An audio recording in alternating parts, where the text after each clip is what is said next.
Welcome to the StopStutter Podcast, where ex-stutterers share their personal journeys from struggle to confidence. Each episode, we hear real stories of life with a stutter and how the neuroscience method helped them find their voice for good. Welcome to the StopStutter Podcast, the show where we share real stories of transformation from people who have overcome stuttering using a neuroscience-based approach. I'm your host, Noah, and this podcast is all about hope, possibility, and what life can look like on the other side of stuttering. I'm incredibly happy for today's episode. I'm all giddy because I get to interview someone with a very inspiring story from the StopStutter community. Welcome, Ron. How are you? I'm doing great, Noah. It's great to see you too. Fantastic. So, I guess to start off, maybe you can tell us a little bit about yourself, who you are, what you do, what your life looks like. Sure. Well, I'm a retired pilot and entrepreneur. I'm a happy grandfather who enjoys learning new instruments. Not really well, just a little bit on a lot of them, which I don't know if that's good or bad, but I'm always learning something new. I like to ride my e-bike around. I live in Utah, and I'm a person who stops stuttering. And that's really awesome. Hey, I agree. It is awesome. And like listening to you, I would never guess you ever stuttered. It's very smooth. So, yeah, can you kind of take us back to when stuttering was more of a part of your life? What was that like when you grew up? I mean, when did you even start stuttering? So you mean all of my life except for the last 8 months or so? Oh, wow. the Yeah. In that yeah, case, yeah. my earliest remembrance was in about first grade, where the teacher would go around the class and we were supposed to read out loud. And I was a great reader, a good student, but that was really terrifying for me because I would block, I couldn't get the words out, it was embarrassing. And I mean, as a teacher would go around the room and I'd see it coming to my turn, I mean, it was sheer torture. And I remember going home and lying on my bed crying to my mother and saying, why is this happening to me? Why am I would seem like the only one in the world who had that problem? And why can't I get the words out? Now, I'm sure I stuttered before that, probably with my parents, but that was the first, what I would call traumatic, or where I realized how big stuttering was in my life. And I mean, my mother didn't know, my father didn't know. They signed me up for speech therapy, and all I can remember is once a week or so being pulled out of class and reading into a tape recorder, one of those, the Hmm. real old ones, reel to reel, Yeah. and Right. which did absolutely nothing.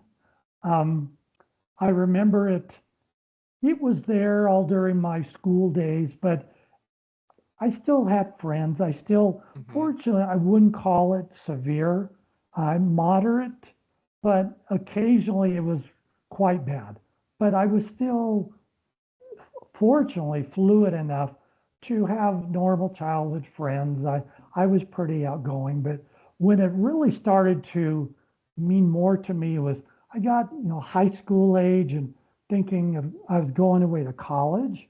And I thought, I'm at an age now where this is really going to possibly hinder me or be a Hmm. handicap going away to college, choosing career, dating more, things like that. And so, I thought when I got to college, I mean, that they were going to really be able to help me. And little did I know how that it wouldn't help me. And So over my lifetime, I've had many, many different therapies. Some didn't help at all. Some helped a little bit. Um, I can remember instances dating. Back then there was no cell phone or text. This is back in the dark ages.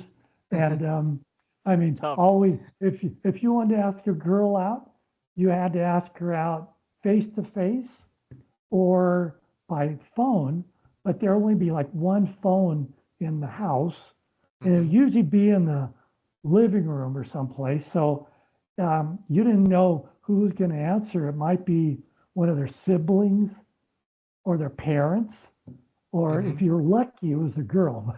Usually Yeah. not. So, I'd struggle just asking if the girl was home, and then I'd struggle, or maybe in college a roommate would answer, or just struggling and then I'd struggle asking the girl out. And so I remember one first date, I asked a girl out I wanted to go take her to the musical Oliver back then. And I asked her out and made it through somehow. And then later on, she told me that she agreed to go out with me, but she had no idea where we were going because I stuttered so badly trying to explain where we're going. But I'm forever grateful she took a chance on me because that was almost 50 years ago and we're still together. So Wonderful. Yeah, wow. There's so many things I could follow up on. Yeah. First I kind of wanna say, yeah, that must have took a lot of bravery to, despite knowing there was a possibility that you were gonna block to still go through and actively make that call, right? Because a lot of PWS, right, they avoid situations and they hide and retreat. But I guess, not sure if you can answer that, but where do you think you got that bravery, you got that courage to do it in spite of something maybe happening with your speech? well, I like girls, and I wanted a social life. Fair. And I thought, okay, I'm going to balance this out. One, I don't have to go through this, but I don't want to be a monk, and live by Okay, myself yeah. forever. And so, I want the rewards of a social life. So, I mean, I would certainly put it off at times, but I've always been kind of a risk taker. I would seldom just not do things because of my stutter, and I'd always want to push through it. I mean, I was going to beat this, push through it, and sometimes that worked, sometimes it didn't work. I always wanted to be a pilot, and when I was in college, I got the opportunity to take flying lessons, and so I started taking lessons. I really liked my instructor. He was a great guy, kind of a mentor to me, and I remember one day he took me aside after a lesson and he said that he didn't know if I was going to be able to pass the oral exams, oral portions of my pilot, for my pilot's license, and then function as a pilot on the radio and communication. And frankly, I had the same thoughts, but I was trying to push through it. But to hear him say that, that really kind of shook my confidence a little bit. But I didn't let it stop me, and I went on, and I not only got my private pilot's license, but my commercial license, became a flight instructor and a charter pilot. And I still stuttered, I still blocked, but I could push through it enough and be fluent enough where they couldn't really tell. And at sometimes, if I could avoid major blocks, which I sometimes had, I could do it. And I could talk on the radio. And for example, if I was stuttering on a word, the name of the airport, different things. I mean, you have to obviously communicate well and quickly, but like if I was to stutter on Salt Lake Airport, I could go Salt Lake Airport, and they would Right. never Yeah. know on the other end of the radio that as Sure. long as I didn't take too long. But stuttering was always there. It was always on my mind. It was a constant thing. So while I was able to accomplish that, which was great, it was still very wearing and very taxing. And I had to make compromises because even during that time, I loved flight instruction, um, but you're on the lower end of the pay scale as a pilot. And Hmm. all my other pilot peers who were professional charter pilots or flight instructors like I was, they're all going for the airlines because that's Yeah. where the real money is in flying.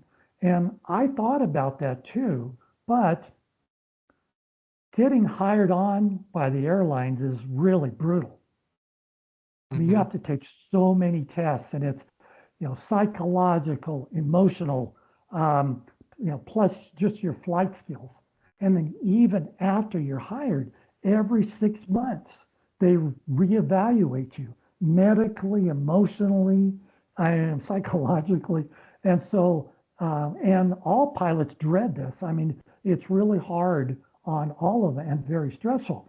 And then when you're flying with a crew, Hmm. every day that you're flying, you're being evaluated. If you have Wow. a bad incident, it's going to get back to back to the airlines or the Yeah. FAA, someone. And so I knew I was one bad block away at the wrong time from losing my career. Oh, wow. Yeah. And I thought, that could happen any day. And I just could not live with that kind of pressure. I decided, Yeah. no, yeah. But I could have literally made 5 times the money at that time if I would have been doing that. So, I compromised. I started a business. I started doing aerial photography. I bought a plane. I mean, I loved it. And I mean, I had a successful business, taught other pilots how to do it. And I really enjoyed it. And it turned out to be a real successful career path and then some other business things. But, I just, you can only push through it to a certain point.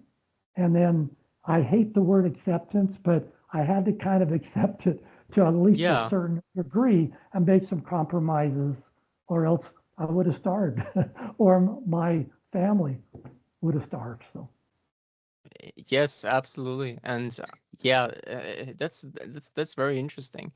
And right at the end there, you mentioned acceptance, and I'm curious about that since at the start you mentioned that you only found this program. What did you say? 8 months ago? yeah, 8 months Yeah. ago. Um, so the vast majority of your life Oh, yeah, you ninety stuttering was a ninety-eight was percent an issue. Yeah, Yeah. right. So I guess what I'm curious about is how did you, after so many years of having to accept it at least partly, like what prompted you to again look for another stuttering treatment method after everything you had tried had kind of failed you in the sense that you were still struggling with the issue? Yeah. Well, I feel like I had tried everything, Hmm. and I never liked the idea of just acceptance. I used to say, "Oh, you want me to be a happy stutterer? Oh, I'm never going to be that. I want Hmm. to stop stuttering." But I mean, I tried everything, and I tried this. Have you heard of the Edinburgh Massacre? No, I don't think I have. This was this was this really old speech device. It was old even when I tried it, and it was this Wow. device that you wore earphones and you had something like this and had this microphone that went around your throat, and when Hmm. you would talk, it would create this really loud buzz in your ears. Buzz, I mean, it's really loud to where you Okay. couldn't hear yourself. And Ah, it actually worked. It distracted you, but it was yeah. so annoying. And so I didn't use it very long. And I'm glad I didn't, because at my age, I'd be totally deaf. This thing was so Right. loud. And then I tried the DAF machine. Have you ever tried that? Okay, so Yes. Actually, when I tried it, I didn't try a machine. I tried a DAF app on my smartphone. okay, okay, Yeah, well, okay. yeah, right. But I imagine it's the same concept, right? Same concept. Yeah, Yeah. I started out with a big desktop one, and then Mm-hmm. it got smaller, and it worked, but I don't know. I found it distracting. It did Mm-hmm. work to some degree, and I would say I'm going to use it, and I'd maybe use it a few times. I just can't use it. What was your experience using that Yeah. on the app? Yeah. Well, it was quite similar to yours because, like, when I was speaking in those moments, I was like, all right, it helps somewhat, but to actually use it throughout your day, it was so impractical. Yeah, Because since it works through recording, right? And it plays it back at a delay, right? So right. I can never get it to work where I could be a functional member of society because it would delay everything, right? It wouldn't only delay my voice. It would also delay what the other person was saying, and then yeah, I had to go, okay, I will only turn it on when I'm speaking, but Yeah, this created this whole other thing, and it was just impractical. And also, yeah. like, I don't know about you, but I think I always wanted speaking to be fun, like an expressive Mhm. tool. Like, speaking is not only about communicating info, right? I wanted it to sound a certain way. And with that delayed auditory feedback device, it was so hard to focus that it made me sound like very monotone, right? Because you have to try your hardest Oh, yes, to be able to even form a sentence, right? yes. To Without match the tripping over your speed of words. it. Yes, Yeah. I can remember one time I used it. I don't know, because I was in Toastmasters. I tried that, Hmm. and that helped me be a better speaker, but I still stuttered. But I think I tried it in a Toastmaster talk one time, and I remember thinking as I'm doing it, this is so weird because I'm listening, making sure I'm matching the rate and stuff, but I'm not thinking about what I want to say, and that's was the Yeah. whole point of it. And it was just weird. So then, but later on, probably in my 40s, I tried the fluency shaping program, Hmm. and it was one where I flew from California to Virginia, and I was there for 3 weeks, intensive program, and I worked my head off. And if I don't know if you've been through fluency shaping, but it's very Yes. mechanical, and you have to learn, full breath before every time you Hmm. talk, and the four different class sounds, and you use a different technique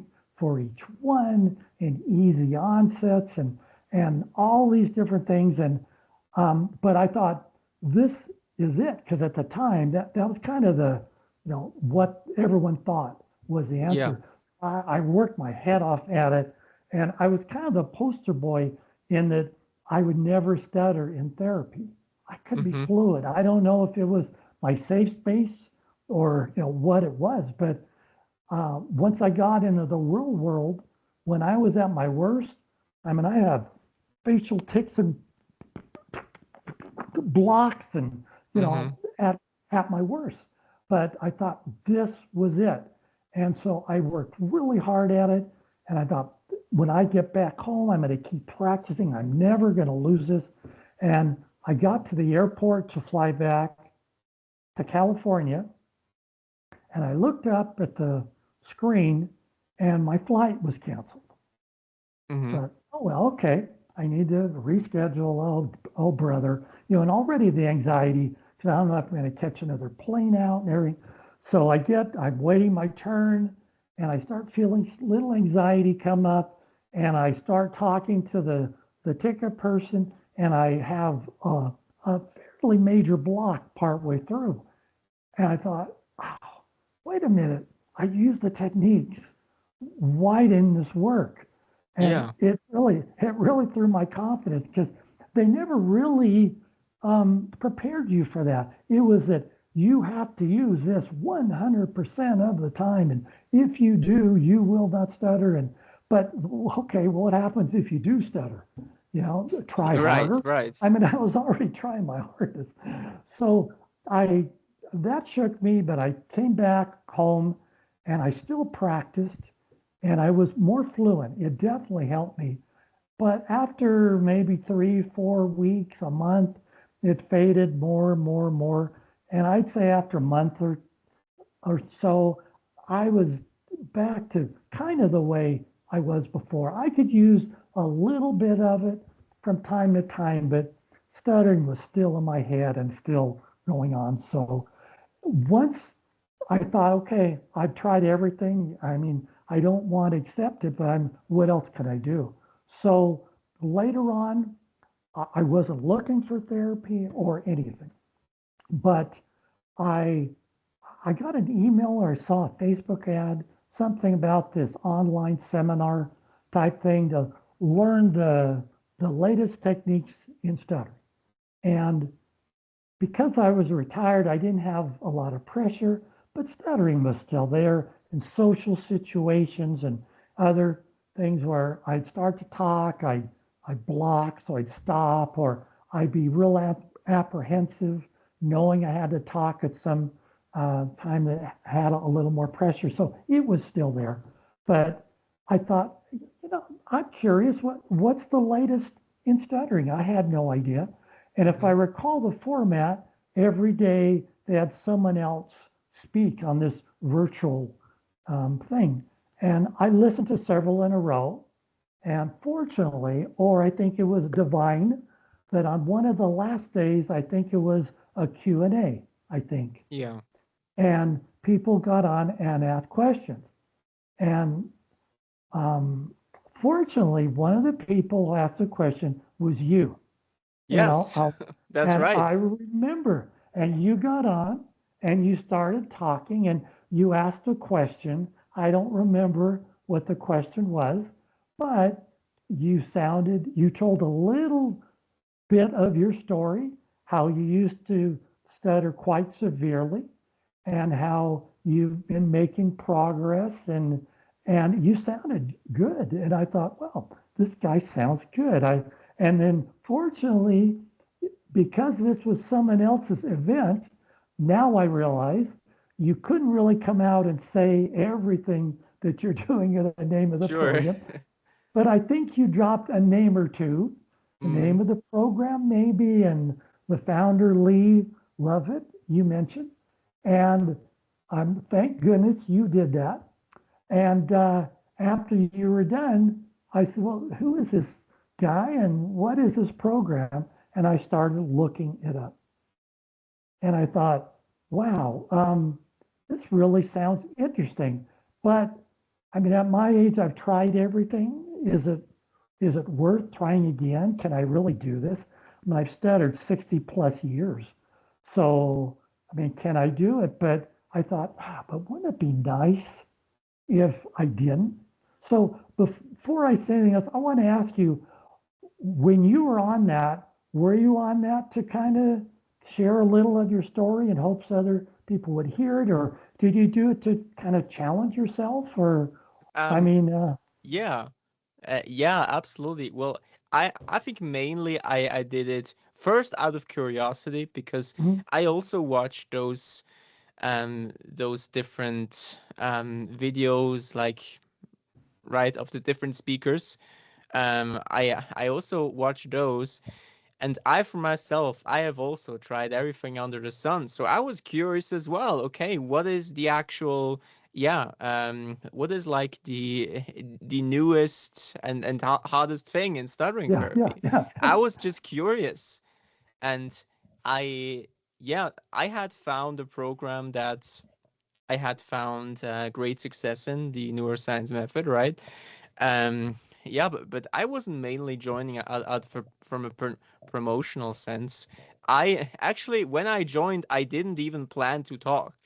Um, I was just gonna be there to listen, but then I saw that there weren't that many hands raised, and I was like, Yeah, okay, might be a good challenge.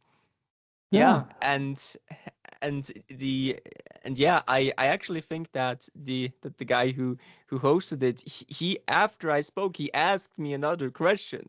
I And wasn't he did. planning, I yeah, think I I remember wasn't that. planning for that at all. I just shared a bit of my story without really having any second thoughts about it, and then yeah, he yeah, he asked me something else. I think I don't remember what, but it extended it way longer than I even thought it would. Yeah, but I'm very glad he did, because yeah, it's brought you to this program, and Well, I think your story is so great. Yeah, so well, inspiring.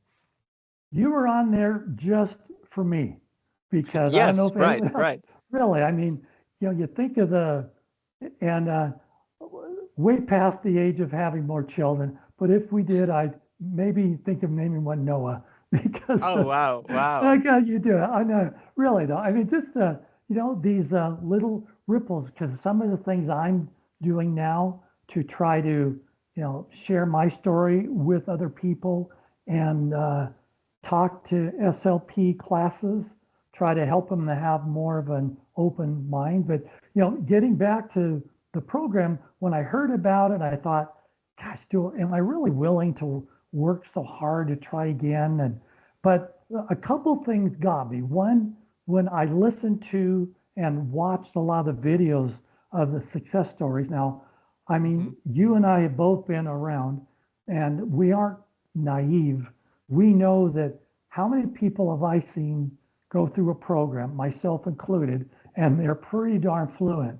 But talk to Right, them a few weeks or a few months later, and they're probably back to the way they were before. But right.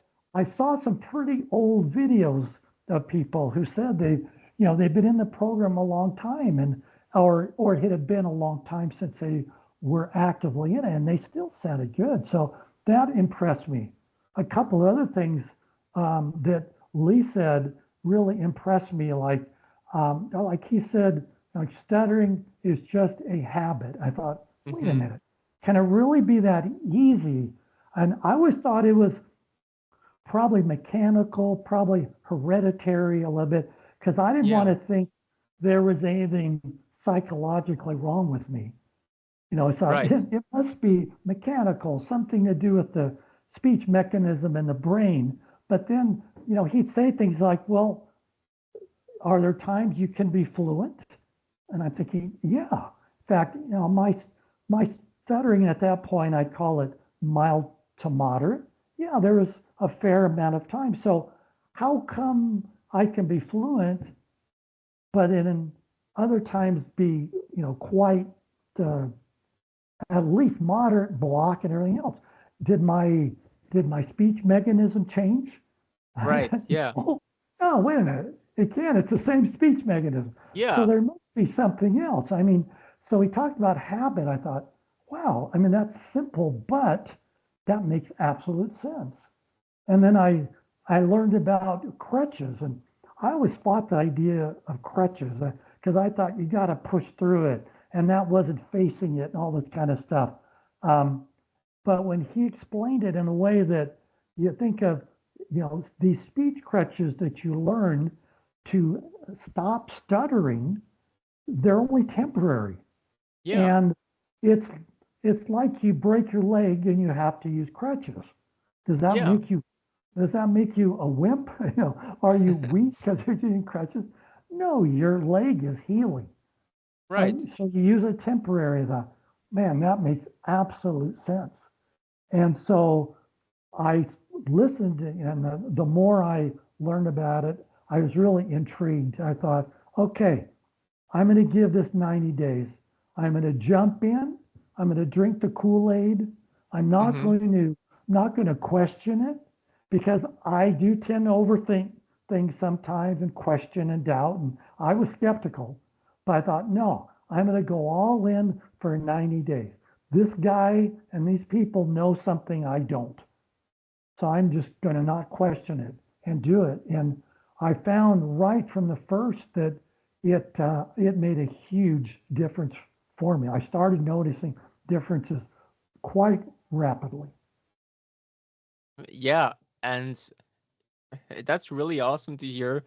And frankly, for me, it was quite a similar story when I found the program. I had never heard it being described as a habit, but the way you just said and the way Lee wrote it, right? It all makes sense because it's so situational, right? And I Yeah, always knew it absolutely. was. And on my own, I tried to kind of derive some sort of okay, if this is right here and this is right here, then I stutter and then I don't stutter. And I had to come up with such a complicated and elaborate system where I was like, okay, so the situation seems to have a factor. It's not only anxiety based, but it does play a role. Yeah, And then I read the book, and Lee lined it out in a couple pages, and I was like, oh yeah, that's exactly my experience. Yeah, and I just think the way he describes it in the book is fantastic, and you can really tell that he stuttered himself. And I actually yeah, think that does make a difference. And maybe it you can, does. yeah, and maybe you can go into that. You mentioned earlier that you you have kind of talked to a class of SLPs, right? Um, so, what I want to know, first of all, why did you make the choice, or did you reach out to them, or did they reach out to you? Uh, and yeah, like where do, or I guess, what do you think most people misunderstand about stuttering, right? Okay. Yeah. Well, a couple of things. One, once I got into the program and talked about mind training and things, because I don't think we've talked about that yet. That made perfect sense to me too, because one of my failed attempts in a career was sales. And I mean, I stuttered, I blocked. It was a terrible experience. Um, Sales is hard for everyone, but it's especially hard you stutter. And so that didn't work for me, but I tried all these different things, like, Tony Robbins and different things. Mm-hmm. And, he's kind of, NLP and things, and affirmations and visualizations. I picture myself being fluent on the phone, and I tell myself I'm calm when I'm making my sales calls and different things like that. But it never worked. And now I realize I know why. For one, I just did it a little bit. Mm-hmm. I would do it for like 10 minutes. I think this is boring. I don't know if it's going to work. And Right. Yeah. so, I just do it, just dabble. But first of all, Mm-hmm. that's never going to work. But Sure. um, but I still thought it was true. I thought, there's some truth to it.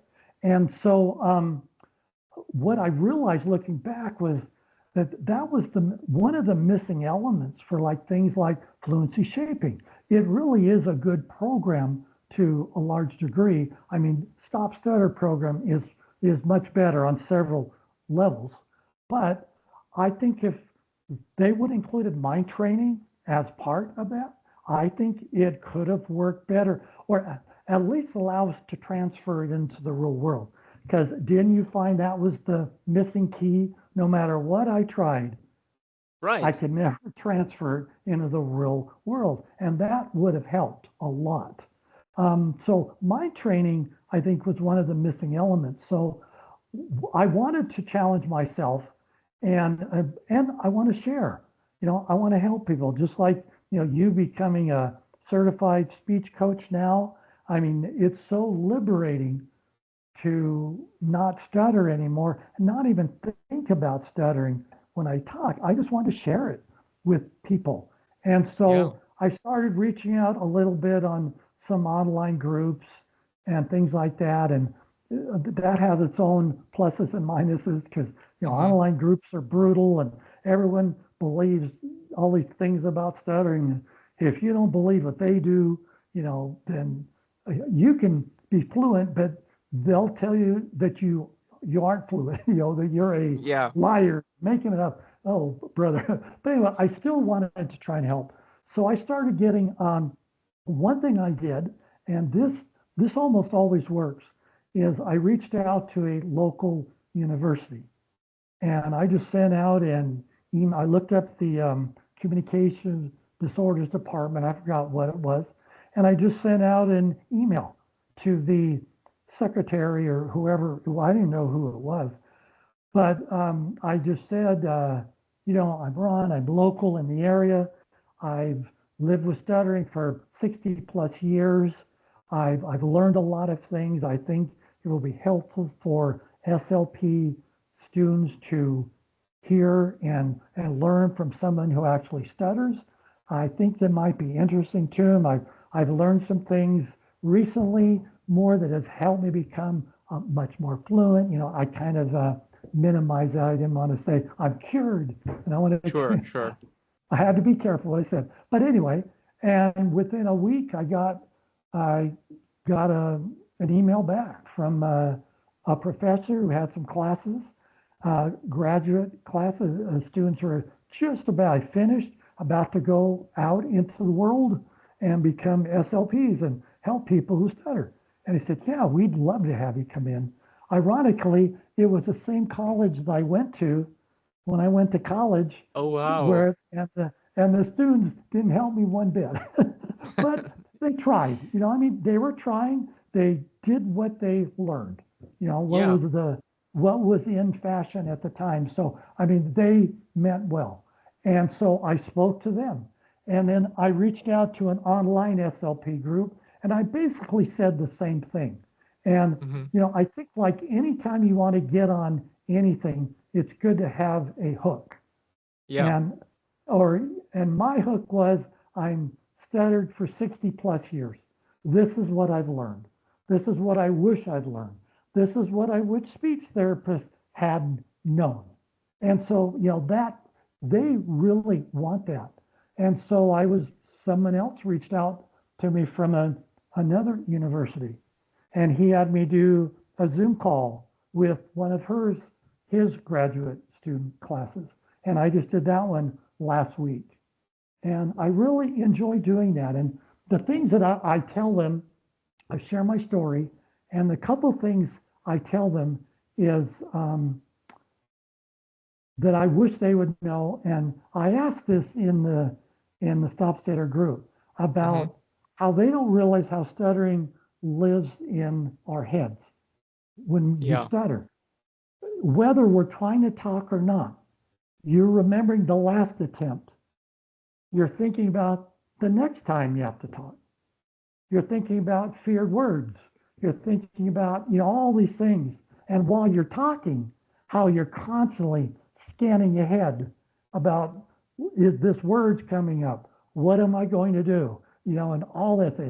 It's mentally, emotionally exhausting, right? Yeah. And physically exhausting. Yeah. So Right. yeah, yeah.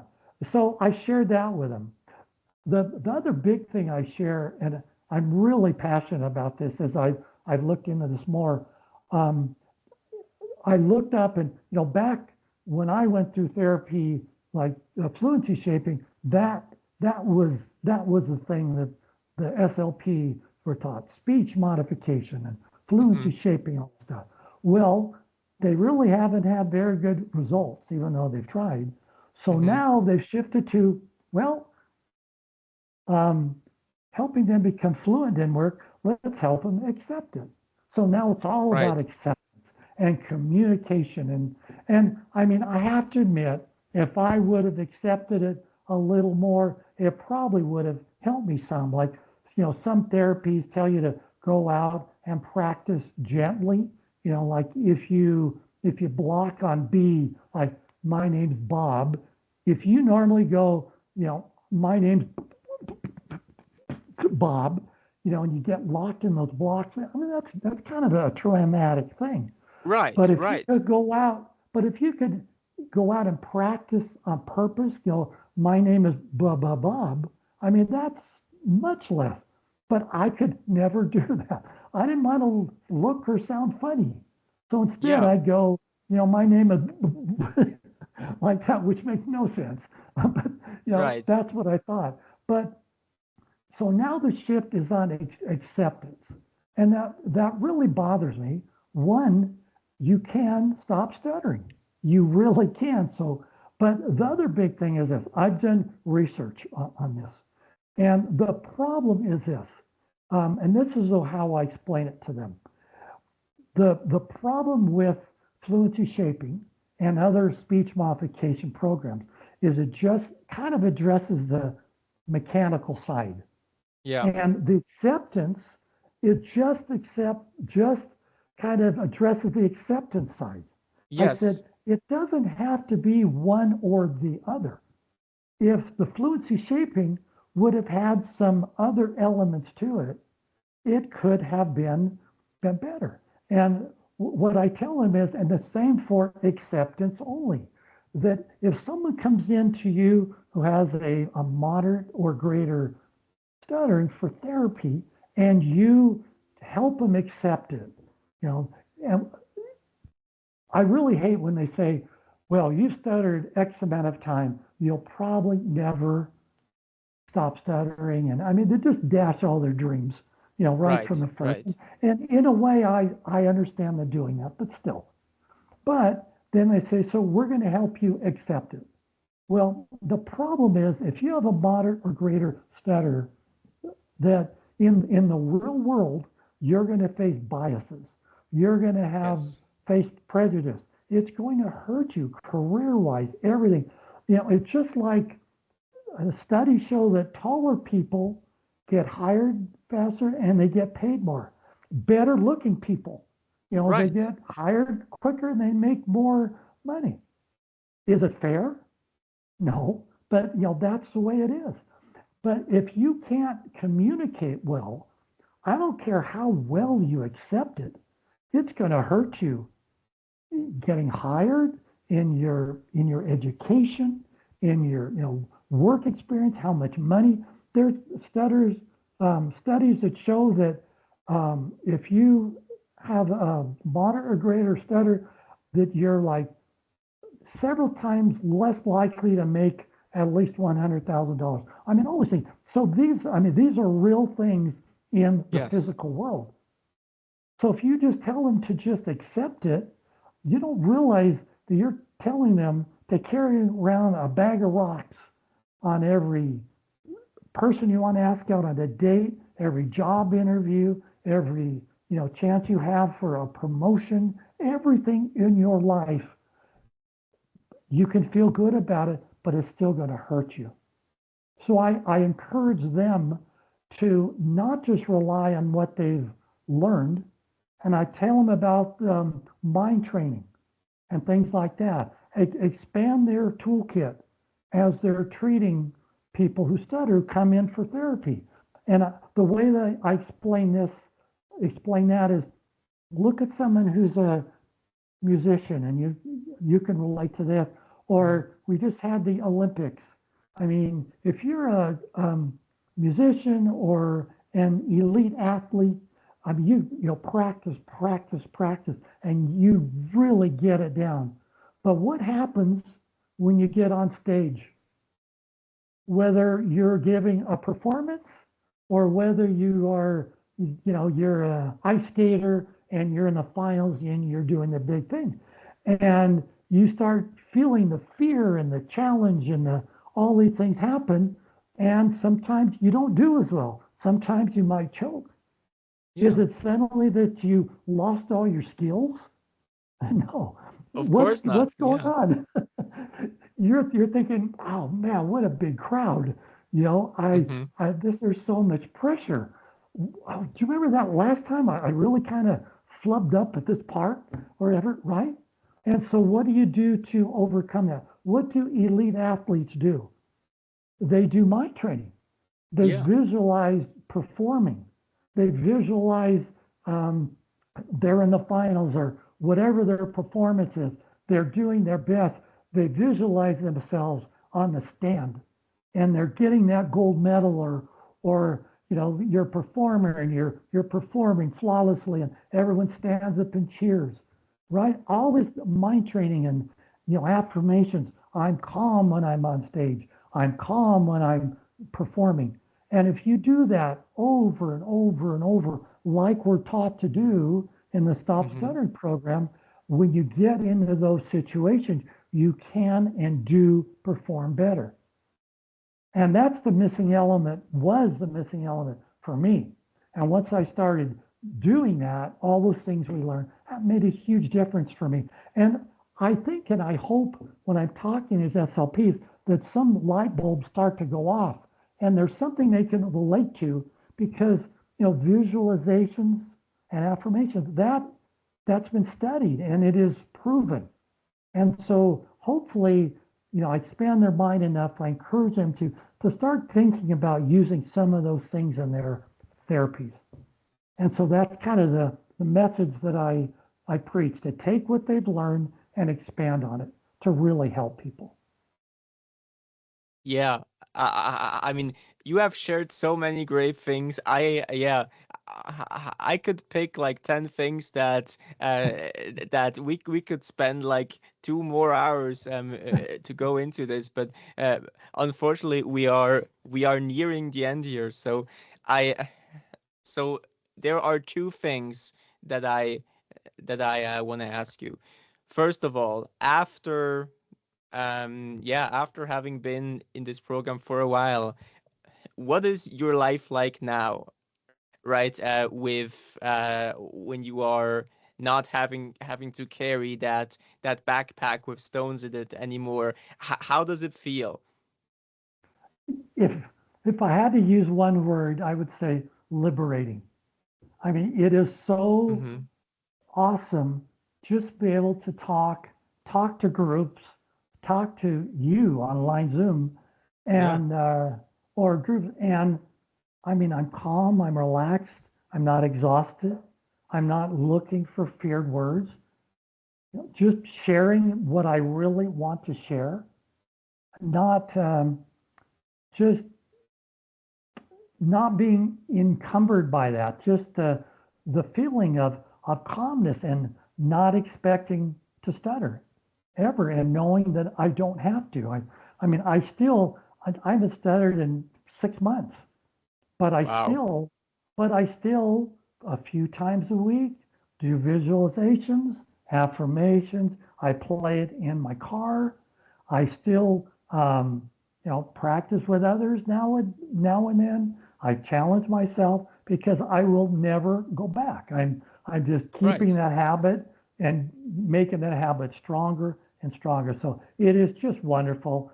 I Everyone when they're older wishes I could have had this when I was 20 or 30 or 40, but at least I've got it now, and I'm trying to help Right. other people get it sooner than I did.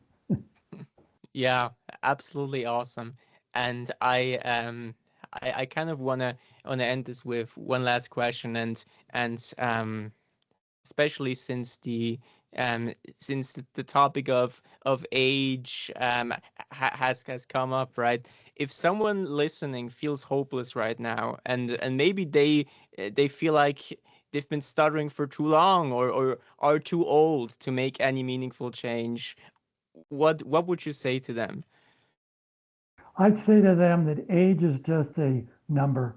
Um, if if I could do it, I mean, I in my late 60s when I started, I mean, someone who stuttered all their life, who's tried everything, if I can you imagine how strong that habit must must have been for me. But if I can do it, anyone can do it. I go online and I hear people on Reddit in their 20s and they're talking about, I've been stuttering so long, I can never break the habit. I Right. can never do it. And I just feel real sorry for them. It doesn't matter if you're 20 or 40 or 60 or 80, it doesn't matter. Age is just a number. You can change. Science used to think that, our brains become hardwired at like age 10 and you couldn't Right. learn anything new. And then it said, oh, wait a minute, we were wrong. It's 30. And then they say, oh, wait a minute, we were wrong again. It's when you're 60s. And then, oh, wait a minute, it never stops. Yes. Neuroplasticity, you can always learn. You can always learn a new instrument. You can always learn a new anything. You can break the stuttering habit no matter what age you are, if you're willing to work hard at it. And that's what I would tell people. Don't worry about the past. Don't worry, just worry about now. You can begin right now and become Wow. fluent. Wow. Thank you so much, Ron. This was such a great talk. Um, yeah. Thank you so much for sharing your story. And yeah, if um if there's someone who's listening right now and has resonated with this, just know that change is possible. Because as Ron just Absolutely. said, the brain can rewire itself, identity can shift, and fluency can become your new normal. And this is just, yeah, it's a reality that we too and a lot of other people from the program have fortunately experienced. All right. That's why Yeah, you it's and really I, awesome. you and I can look each other and smile after talking for almost an hour and know we had a great time and not have to think about stuttering. Isn't that awesome? Absolutely. It's so refreshing. On on that note, this has been the Stop Stutter podcast. See you in the next episode. Yeah. Goodbye. Goodbye, Noah. Thanks for listening. We hope you enjoyed today's story. Stay tuned for more inspiring journeys and don't forget to check out the StopStutter app to connect with the amazing people you hear on the podcast. Unlock your voice with Stop Stutter.